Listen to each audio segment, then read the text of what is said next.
About drone. A drone is an unmanned aircraft.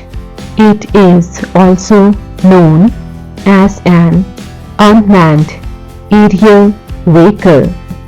It was invented by Abraham Karim.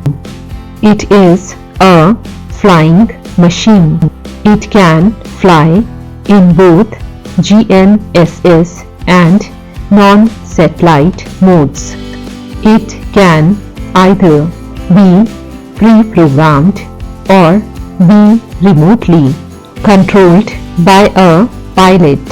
There are mainly two types of drones, military and civilian. It is widely used in many areas such as entertainment, security, hobby, traffic, surveillance, etc.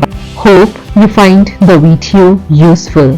If you do, then do like, share and subscribe to my channel to get more latest videos. Thanks for watching.